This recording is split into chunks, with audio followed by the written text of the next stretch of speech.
They said she smiled too soon. Even before her husband's body had cooled, before the last breath had left his chest, Adanna stood at the doorway of their home, smiling as if a great weight had just been lifted off her back. The villagers whispered. They watched from behind frayed curtains and mango trees. "What kind of woman smiles like that after her husband dies?" they asked. But they didn't know. They didn't know about the nights she cried into a pillow so her children wouldn't hear. About the black eye she covered with powder, and the long sleeves she wore to hide bruises, even in the dry season. They didn't know about Nana. Nanana the handsome, Nanana the charming, Nanana the man every mother wanted for her daughter. He walked with the pride of a lion and laughed with the sweetness of fresh palm wine. But behind closed doors, he was a storm with no warning, a man who carried thunder in his hands. To the world, he was a dream. A deacon at church, always early, always helping to carry the offering basket or fix the broken fan. His mother, Mama no Kechi, called him her first crown, and his sisters praised him like a god carved out of fine wood. But Adanna knew the truth. She knew how his love had soured, how he came home late, smelling like strange perfume, how he spoke to her like a servant, and sometimes worse, how his hands forgot how to love and learned how to strike. Still, she stayed, because where would she go? Her own family had told her, "Endure. All men are like that." Even the pastor's wife said, "Pray harder. A good woman keeps her marriage." So she prayed. She prayed with cracked lips and sore knees. She prayed while cooking, while cleaning, while hiding the bloody handkerchiefs, until one day the praying stopped. Something inside her broke, quietly, like the snapping of a thread. And then, just like that, Nana died. Right there, on the bed of another woman, a younger girl, a stranger to the village. They said his heart gave up mid-sin, that he gasped once, twice, then slumped like a bag of yam on the bed. And when they called Adanna to come identify the body, she didn't cry, she didn't scream. She just stood there, stared at the body, and smiled. The kind of smile that makes people uncomfortable. The kind of smile that says, "At last." But peace didn't come. Number. That would have been too easy. Instead, the real trouble began. His family didn't believe the doctors. They didn't believe the girl. They said Adanna killed him, that she bewitched him, that she had used woman magic to freeze his heart and shame their name.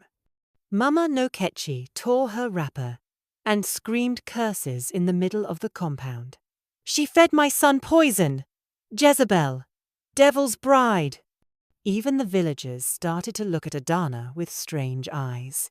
They chased her out of the house, took her children, burned her clothes. They said she had brought shame to the family, to the land, even to the gods. But Adanna did not fight. She packed what little she had, wrapped her head with her old wedding scarf, and walked away. She left like a shadow, at sunset quiet, soft, almost invisible.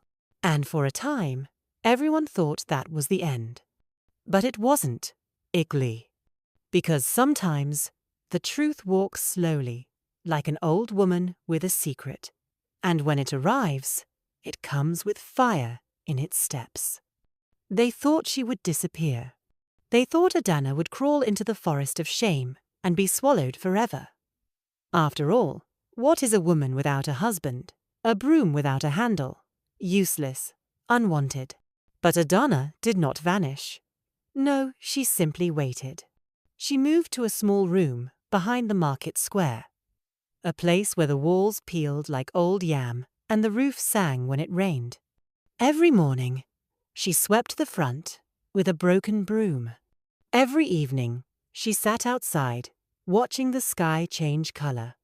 People passed her like she was smoke there, but not there. Children whispered, "That's the one who killed her husband."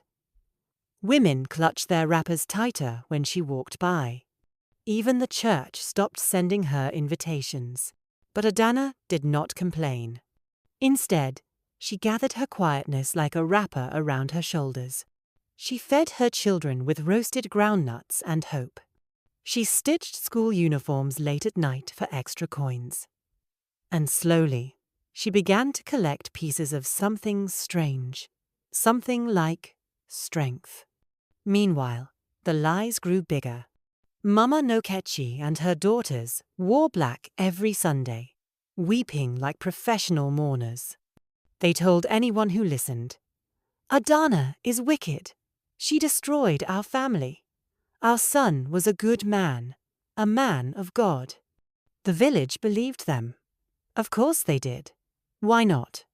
Nanana's funeral was the biggest in the region. Cow meat flowed like river water. Musicians played like the dead could still dance. His tombstone read, "Gone too soon, faithful son, loving husband." Lies can be loud. But the truth? The truth walks on bare feet. One day it arrived. It began with a knock, not on Adanna's door, but on the door of justice. You see, Nana had made a mistake. A big one. The girl he died with? She had a phone, and she had taken videos. Not just of that night, but of other days too. Days when Nanana bragged. Days when he laughed about how he beat his wife and fooled the church. She had kept them. Not for revenge at first, but because Nanana had promised her heaven and delivered nothing but ash. And when he died, his family ignored her, mocked her, refused to pay for her silence. So she sent the videos to Adanna. One by one, they arrived, like small knives in Adanna's phone. Cuts of truth, evidence, ugly and shining like broken glass. At first, Adanna wept. Not because of the pain, but because she had doubted herself for so long. Because she had worn shame like a second skin. Because the world had told her she was the problem, when really, she had just been the victim of a very good liar. She didn't rush.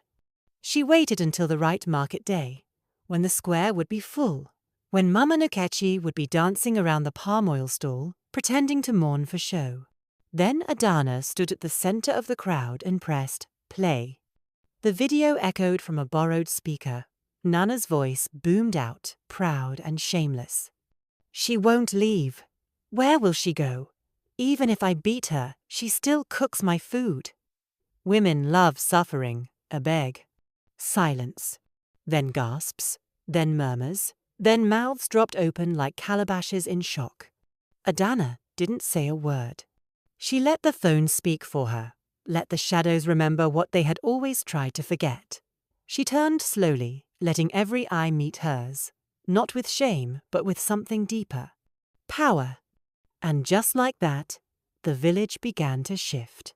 After that day, silence wrapped the village like fog. Not the peaceful kind, but the heavy kind, the kind that comes just before a storm. Everyone had heard the recordings. Everyone had seen the truth. Nanana, the church deacon. Nanana, the perfect husband. Nanana, the family's pride. His mask had fallen like a rotten fruit. But Mama Nokechi did not stop. Oh no.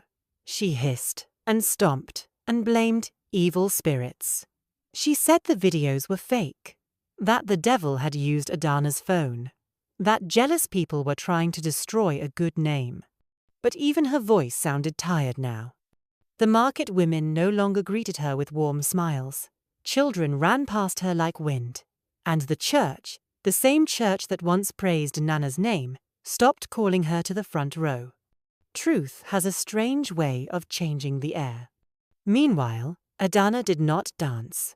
She did not celebrate. She did not say, "I told you so." She simply returned home this time, not to the market shack, but to the house she had once been chased from. The one Nanana's family said was no longer hers. She walked in barefoot, holding her children's hands, and the gates opened as if the house itself was welcoming her back. She dusted the chairs, she swept the compound, She washed the walls like they were wounds needing healing. And the people watched.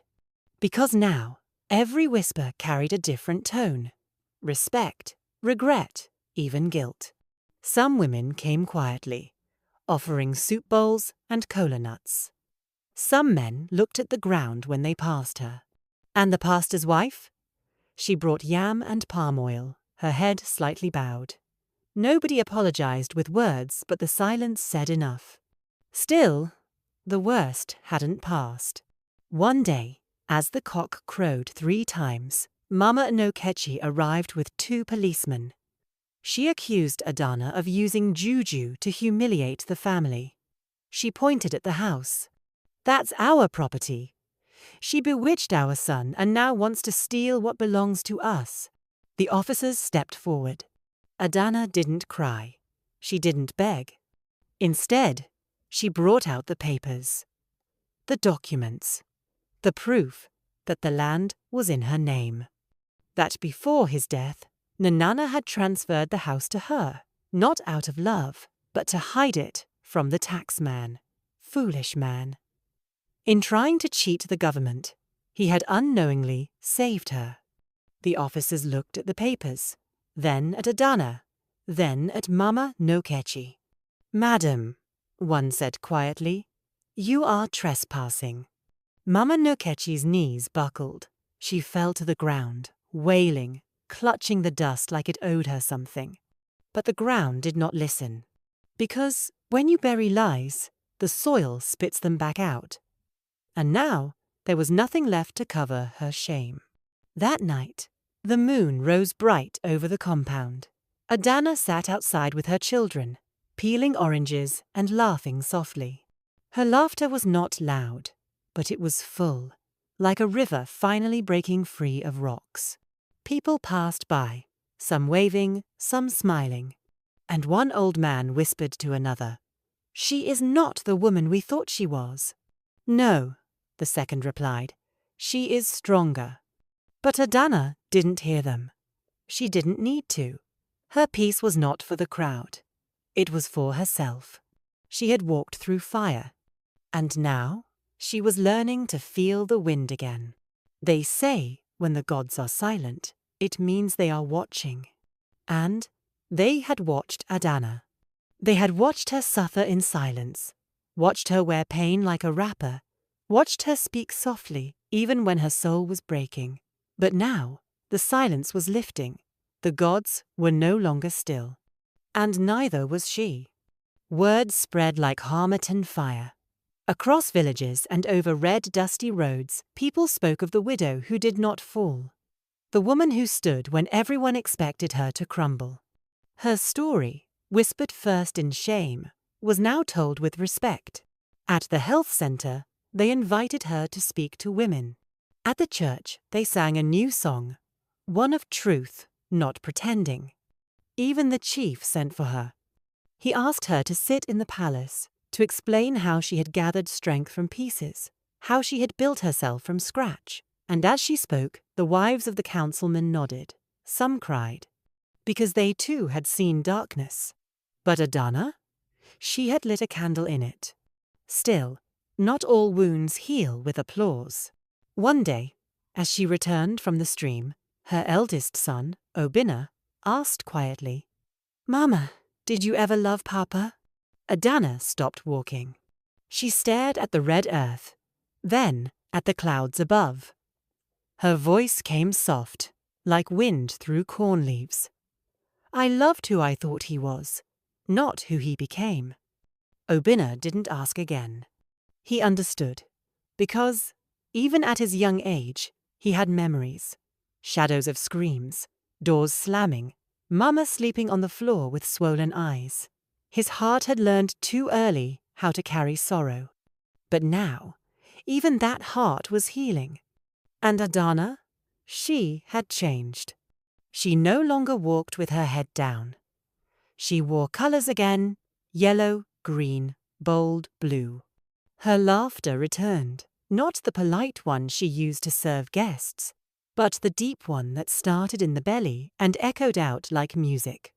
She planted a garden, tomatoes, okra, scent leaves. Every morning she watered them with a piece that grew stronger than roots. She told her children stories, under the mango tree, not fairy tales, but truth tales. About strength, about dignity, about never letting love become a cage. And the village? It had learned too. They stopped mocking crying women. They began asking questions when bruises appeared. And slowly, like dew on thirsty soil, a kind of change began to grow. Small, silent, but real. As for Mama Nokechi, she faded. Left the village one rainy morning, with nothing but a bag of bitterness and stories no one believed anymore. Her voice had grown old, her pride thin. Because lies don't grow well in places where the truth has taken root. And Nanana? He became a warning. Not a hero, not a martyr, just a name, that moat, that mothers used when teaching their daughters what kind of love to run from. But Adanna became a symbol. They called her Nwanyi Sina Utso Oku, the woman who came out of fire. And though the scars remained, she wore them like beads, not as reminders of pain, but proof of survival. One evening, as the sun dipped low, Adanna stood at the doorway of her house, the same house where the Storms once lived. Her children played nearby. Her garden danced in the wind. She looked to the sky and whispered, "I am still here." And the sky, painted gold with evening, seemed to whisper back, "Yes," and stronger.